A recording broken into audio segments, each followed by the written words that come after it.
তুমি নাকি লুকিয়ে লুকিয়ে প্রেম করছো। যে পরিশ্রম করলে এখানে 1 টাকা পাওয়া যায় সেই পরিশ্রম ওখানে করলে 100 টাকা পাওয়া যায়। কামড়ে দেওয়া, খিমচে দেওয়া, রেগে যাওয়া, চেঁচামেচি করা, এটা তো এক ধরনের কমন সিলেবাস। এবার সে বলতে শুরু করলো ট্যা ট্যা ট্যা ট্যা ট্যা ট্যা ট্যা। শুনতে পাইনি মানে আর একটু জোরে। ভীষণ সৌভাগ্যের একটা ব্যাপার। সো প্লিজ ওয়েলকাম রুদ্রদা। নমস্কার,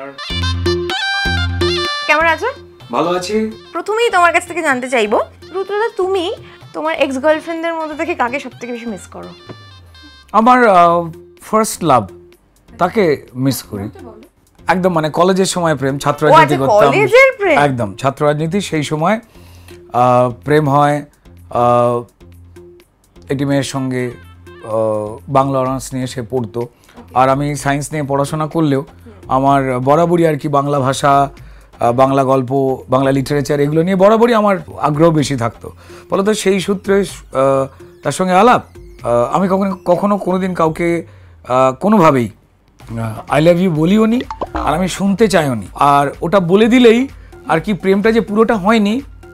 যেমন শাড়ি গামছা দোকানের বিজ্ঞাপন হয়, আমাদের কোনো শাখা নেই, এইরকম টাইপের মনে হয় যে বিজ্ঞাপন দিচ্ছে। তো প্রথম প্রেম যেটা আমার মনে হয় যে সবাই মিস করে, তো এমনটা নয় তারপরে যে প্রেমিকারা এসেছে বা আমাদের জীবনে যে প্রেমী আসুক না কেন তার প্রত্যেকেই ফালতু ছিল, ইস কি ভুল করেছি, আমার এমন নয়। আমার যাদের সঙ্গে অ্যাফেয়ার হয়েছে, প্রেম হয়েছে, আমার প্রায় প্রত্যেকের সঙ্গেই কিন্তু এখনও যোগাযোগ আছে। আর একটা জিনিস জিনা, সেটা হচ্ছে যে যখন আমি হইনি, আমার শরীরটা যখন মানুষ অটোগ্রাফ বানিয়ে দেয়নি, বা মানুষ যখন আমার সঙ্গে সেলফি তুলতো না, বা আমি যখন তাদের পছন্দের অন্যতম অভিনেতাদের মধ্যে পড়িনি, সেই সময়তে আমায় যারা পছন্দ করতো আমার মনে হয় যে সেটা অনেক বেশি রিস্কি ছিল। হ্যাঁ, বাকিগুলো ফেক আমি বলছি না, কিন্তু কোথাও একটা বাড়তি আকর্ষণ চলে আসে। মানুষের এস্টাবলিশমেন্ট না মানুষকে অপ্রয়োজনীয় বেশি ভালোবাসাতে অন্যদের ইন্সপায়ার করে দেয়। প্যার দোস্তি তুমি এটাই বললে একদম। আর ফেম পাওয়ার আগে যে ভালোবাসাটা পেয়েছো সেটা রিয়েল ভালোবাসা তোমার কাছে। কিন্তু কি হয় বলতো, সেটা হচ্ছে যে তুমি প্রথম দেওয়ালে যে দাগটা টানছো, তোমার হৃদয়ে যে দাগটা টানছো, ওটা না রয়ে যায়। এরকম কখনো করোনি ওই চিকেনের রক্ত দিয়ে লাভ লেটার লিখে বলেছো, প্রস্তাব দিয়ে বলেছো যে দেখো হাত কেটে লিখেছি, এরকম কিছু করোনি? না, ওটা ফুল লস কেস। ঠিক আছে, পরে যাবে 250 গ্রাম মুরগি কিনে এনে তার থেকে ঝোল খাবো, খেয়ে ধুকু করবো বালিশের মধ্যে মুখ বুঝে। তুমি এগুলো মানে ভালোবাসায় পাগলামি তুমি করোনি? না, পাগলামি বলতে যেটা হয় ধরনের হয়, তুমি কোন ধরনটা? কামড়ে দেওয়া, খিমচে দেওয়া, রেগে যাওয়া, চেঁচামেচি করা, এটা তো এক ধরনের কমন সিলেবাস। আমার জায়গা হতো যদি আমার ঝগড়া হতো গার্লফ্রেন্ডের সঙ্গে, আমি না চিনতে পারতাম না সামনে দাঁড়ালে কে, নমস্কার, এরকম টাইপের চলে যেতাম, পুরো অসহযোগ আন্দোলন, অহিংসা। আচ্ছা রুদ্রদা, চিটিং বেশি করেছো না চিটেড হয়েছো? ভালোবাসার জায়গায় চিটেড হয়েছি। চিটিং করবার কোনো স্কোপ কখনো আমার মনেও আসেনি, হয়ওনি। রাদার আমার যদি মনে হয় যে আমার কারোর সঙ্গে থাকতে আর ভালো লাগছে না, আমি বলে দিয়েছি যে শোনো, আমাদের মধ্যে বন্ধুত্বের যে সম্পর্কটা ছিল that was fine and nice. কারণ বন্ধুত্বের সম্পর্ক সব থেকে মজবুত। তো তারপর মানে সেটা আমি মনে করি যে যদি বাবা মাও হয় তার সঙ্গে একটা বন্ধুত্ব রেখে দেওয়া দরকার। আমার এক্সপ্রেস করাগুলো প্রেমিকার সামনে পরিষ্কার হচ্ছে অসহযোগ আন্দোলন। ঝগড়া হয়েছে, হয়তো বলছে আমায় বলছে, হ্যাঁ ও কি যেন শুনেই নি। এবার সে বলতে শুরু করলো ট্যা ট্যা ট্যা ট্যা ট্যা ট্যা ট্যা। শুনতে পাইনি মানে আর একটু জোরে। এবার সে অসহযোগ নিকুচি করেছে বলে চলে যায়। তো এইরকম মানে আমার দিক থেকে এটা হচ্ছে যে তাকে আরো বোর করো। আচ্ছা, প্রেম নিয়ে কথা হচ্ছে, অভিনয়ে তো তোমার প্রেম, তো এই প্রেম নিয়ে কথা বলবো। এই প্রেমে পড়া হয়েছিল প্রথম কবে? একদম ছোটবেলায়, ওই ছবি আঁকা থেকে ছাত্র আন্দোলন, ছাত্রনেতা ছিলাম, থিয়েটার, তখন হাওড়া থিয়েটার করতাম, খুব একটা বেশি থিয়েটারের ক্ষেত্রে সাহায্য পেতাম না, ঘরের খেয়ে বোনের মোষ তাড়ানো বলে লোকে ভাবতেন। তবুও আর কি থিয়েটারে যেটা হতো, সাহায্য পেতাম না বলে বাড়ি থেকে ছেলেপুলেরাও খুব কম আসতো। তো ফলত 5-7 জন আমাদের একটা দল ছিল পদক্ষেপ বলে, হাওড়াতে একটাই হল ছিল সেইভাবে, বাণীনিকেতন মঞ্চ। তো সেখানে থিয়েটার করতাম। টলিউডের ক্ষেত্রে বলতে পারি যে আমার সত্যি কথাই বলছি, ফিল্মে বা টিভিতে অভিনয় করব এরকম কখনো পর্যন্ত আমার ইচ্ছা ছিল না। আমি অভিনয়টা ভালোবাসতাম, যেটা ওই মানুষের একটা অন্য নেচারকে এক্সপ্লোর করে। তারপর একদম জুনিয়র আর্টিস্ট হিসেবে ডাক পাওয়া, আমি ঠিক যে ঘরটায় বসে কথা বলছি এখানে অন্য একটা বাড়ি ছিল, আর ঠিক আমার ফ্ল্যাটটার রাস্তার অপোজিটে ঐতিহাসিক স্টুডিও ইন্দ্রপুরী স্টুডিও। তো ইন্দ্রপুরী স্টুডিওতে আমি প্রথম সুবীর মুখার্জি বলে একজন অ্যাসিস্ট্যান্ট ডিরেক্টর, আমি নন্দনে বসে এই চন্দন সেন, খরাজ মুখার্জিরা আড্ডা মারত, তারপর আস্তে আস্তে তাদের সঙ্গে পরিচয় হলো। আমি প্রথম ইন্দ্রপুরী স্টুডিওর সামনে এসে দাঁড়াই, ঐতিহাসিক স্টুডিও, উত্তম কুমার, সৌমিত্র চট্টোপাধ্যায়, সুচিত্রা সেন, মানে বসন্ত চৌধুরী, মানে স্টলওয়ার্ড যারা অ্যাক্টর, রবি ঘোষ, তারা অভিনয় করতেন এখানে। তো সেখানে একজন জুনিয়র আর্টিস্টের চরিত্রে আমাকে প্রথম ডাকা হয়। 2 লাইনের ডায়লগ ছিল। তো ওই 2 লাইনের ডায়লগটা দেখে প্রচুর মানুষের কাছে ফোন আসে। প্রথম ফোন আসে আমার কাছে শাশ্বত চট্টোপাধ্যায়ের কাছে, তখন তো মোবাইল নেই, ল্যান্ডলাইন। সেই ফোন এলো যে ভাই আপনি কে, আপনার সঙ্গে পরিচয় নেই, আপনার নামটা জানলাম, আমার অসম্ভব ভালো লেগেছে আপনার ওই 2 লাইনের ডায়লগ ডেলিভারি। মজার কথা ছিল পেমেন্ট নেওয়ার সময়টা, যখন পেমেন্ট নিতে যাচ্ছিলাম সেই সময় লাইন দিয়ে পেমেন্ট নেওয়া হতো। আমি অভিনয় করে পেয়েছিলাম 150 টাকা, লাইন দিয়ে পেমেন্ট নিতে হতো। কিন্তু আমি দেখেছিলাম যে আমার আগে লাইনে তখন এত কড়াকড়ি ছিল না, সিনেমা সিরিয়ালে পাখি, ডগি এসব দেখানো যেত। আমার দৃশ্যের আগের একটা দৃশ্যে একটা কুকুরও অভিনয় করেছিল, সেও আমার আগে লাইন দিয়ে পেমেন্ট নিচ্ছিল, অবশ্যই তার মালিকের সঙ্গে। আমি দেখলাম যে সেই কুকুরটা পেল 700 টাকা আর আমি পেলাম 150 টাকা। সেদিন আমার মনে হয়েছিল যে কে বড়, ঠিক আছে। তো তারপরে বুঝতে পেরেছিলাম যে না, এটা নিয়মের মধ্যেই পড়ে। কুকুরটা খুব রেয়ার এবং তার অনেক তজন ভজন আছে, সে আবার স্টুডিওর খাবার খাবে না, তার জন্য আলাদা খাবার আনতেছে বাবু, তো তার জন্য। তো যাই হোক, ওই স্টুডিও বেরোতে বেরোতে যখন এই বাড়িটা তখন একটা অন্য জায়গা ছিল, এটা ভাঙা হচ্ছিল বাড়িটা। তো আমরা যে কয়েকজন ভিখারি কমিটি আর কি, দুস্থ কমিটি যারা, তারা হাঁ করে দাঁড়িয়ে দাঁড়িয়ে দেখতে দেখতে বললেন কি হচ্ছে, বলে বাড়ি হবে।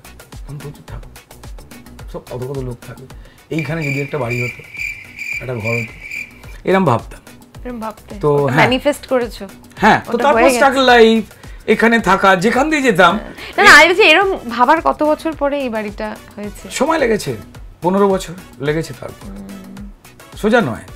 তারপর থাকতাম রানীকুটি, এখানে গাছতলা বলে একটা জায়গা, সেখানে আমি, এখন এর পরিচালক রাজ চক্রবর্তী, আমরা সব থাকতাম। রাজ এসেছিল অভিনয় করতে, তারপর আস্তে আস্তে পরিচালক হয়ে ওঠে, অনেক কিছু। বিশ্বনাথ আসতো, কাঞ্চন আসতো, সবাই আসতো, মানে দুস্থ কমিটি যারা এবং অভিনেতারা, পরমব্রত, তাদের আমাদের আড্ডা ছিল ওইটা। আর সেই বাড়ির রোজগেরে কর্তা একমাত্র আমি ছিলাম, যে ওই মাসে হয়তো 2 দিন কাজ করতাম। এই 2 দিন কারুর কাজ করাটা, সেটা অন্যদের আনন্দ দিত। আজকের দিনে যে পরিবেশটা, সেখানে এই ঘটনাগুলো মিস করি, যে আমাদের মধ্যে কেউ তো একজন শুটিং করে এলো, তার থেকে গল্প শুনতাম, কেমন লাগলো, কি ডায়লগ ছিল দেখা, as if এটা আবার ডায়লগ না পেলে একটু দুঃখ হতো, তখন একে অপরের সঙ্গে সেটা শেয়ার করা, সেই বন্ধুত্বটা। কেউ যদি রোজগার করতো, 2 টাকা রোজগার করলেও বা 150 টাকা করে পারিশ্রমিক পেলেও, সেটা আমার একার টাকা ছিল না, আমাদের সবার ভাত খাওয়ার টাকা ছিল ওটা। রাজদার সাথে সেই বন্ধুত্বটাই আছে, একদমই একই রকম রয়েছে। আমি, পরম, রাজ, পদ্মনাভ দাশগুপ্ত যে লেখক।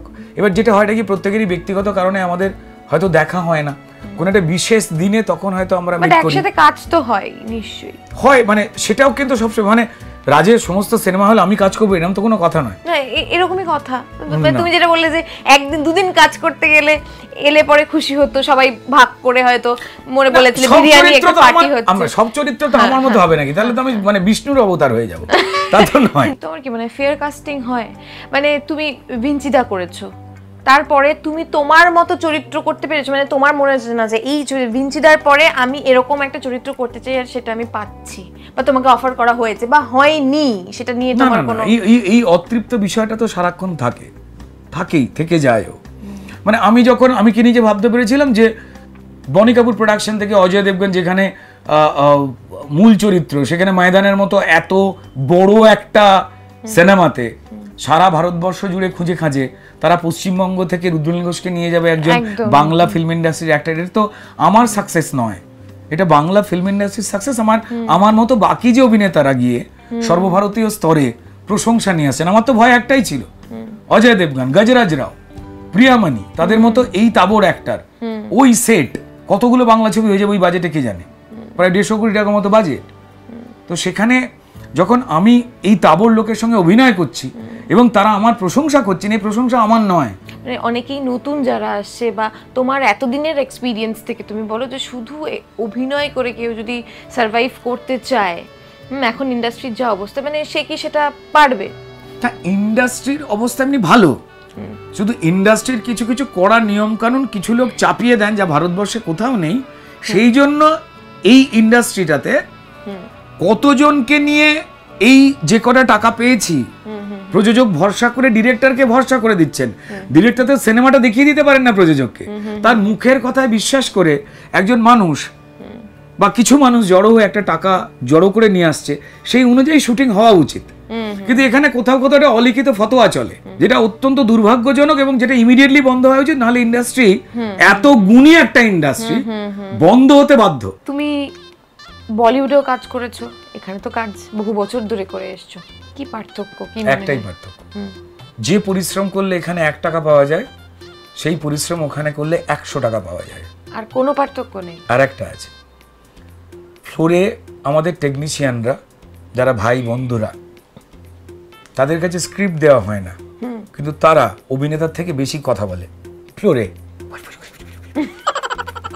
আমরা শুটিং করছি, মা আমি আর বাঁচবো না, শুনতে পাচ্ছি পেছন থেকে। মুম্বাইয়ের একটা মজা আছে, মুম্বাই যদি কেউ কোনো শব্দ করে ফেলে, আর টলিউডে কেউ শব্দ করলো ফ্লোরে, ডিরেক্টর বলে উঠলো কে। আমাদের টলিউডে একটা অদ্ভুত আওয়াজ আছে, সবাই সবার দিকে তাকিয়ে বলে কে কে কে, ইকো হয়ে গিয়ে পাশের বাড়িতে স্টুডিওর পাশে চলে যায়। আর মুম্বাইতে একটা যদি খচ করে কেউ চায়ের কাপও মারিয়ে ফেলে, আওয়াজ হয়, সে নিজে এসে বলে সরি স্যার মুঝসে গলতি হোগি, মাফ করে দিজিয়ে। এই দুটো তফাৎ, আর কোনো তফাৎ নেই। আর কোনো তফাৎ নেই।